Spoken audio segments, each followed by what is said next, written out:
parents too. He is 9 years old and will become 10 in October. Sean likes to play Minecraft a lot with his friend at his house. Sean has one sister and parents too. Sean likes to camp out a lot because he is a Cub Scout. Sean was inspired to write this book by the book series Who Was. Sean reads a lot because he likes biography books and history books. Sean wrote his book about the third president, Thomas Jefferson, and he hopes you enjoy it.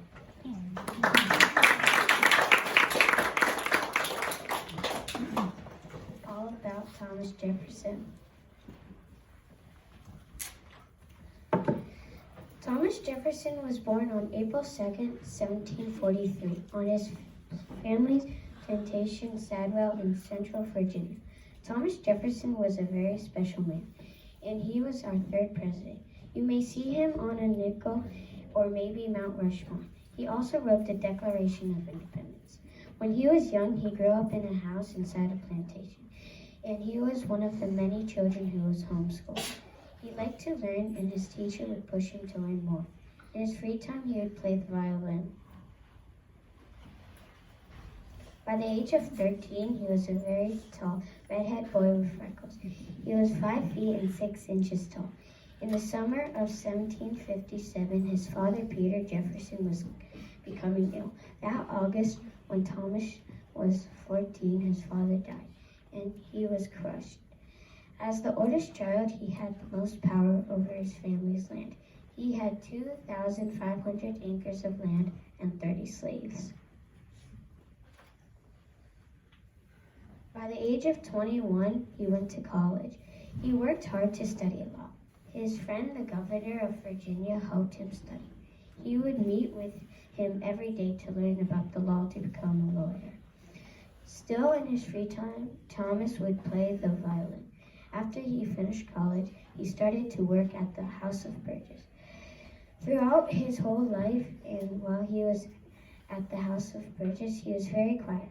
Thomas would not talk much, but he was a good writer. So most of the time he would write but not talk. Though Thomas Jefferson was into law and politics, there was another thing on his mind, that his house, Sadwell, burned down in 1770. Then, about a year later, he started to design a different house near the town Charlottesville. He called it the new estate Monticello. The name means little mountain in Italian. Young ladies were also in his thought. At 19, he had fallen in love with 16-year-old Rebecca Burwell. Thomas was about to propose to her, but he was too shy. So a month later, Rebecca married another man. It took several years for Thomas' broken heart to heal. Then in 1770, he met with Martha Wales Skelton. She was a young, beautiful woman with hazel eyes and reddish-brown hair. Martha was 22 years old. She already had a young son named John.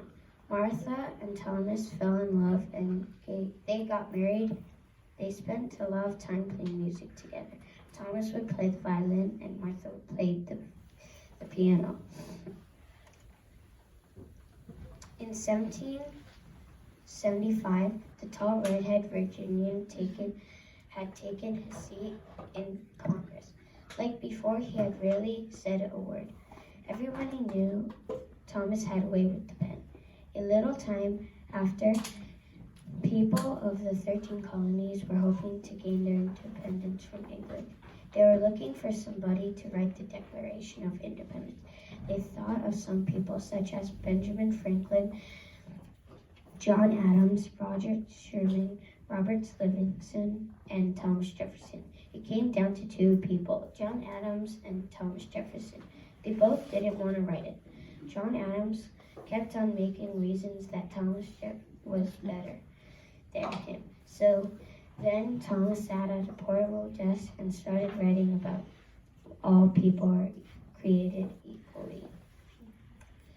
Soon, Jefferson returned to politics and started to run for president. Though he didn't want to, but the public wanted him to, so he did run for president. He got 68 votes, the second most votes, and John Adams won with 72 votes. So Thomas Jefferson would become vice president. That's how they would do it back then. After 8 years, Jefferson ran again for president. This time he won and became president. He would be president for 8 years. When Jefferson was done being president, he returned to his home Monticello. There he would stay home where he would teach and play his children. Also during that time, Thomas was not able to pay for his taxes. He stole 6,000 of his books to pay for taxes.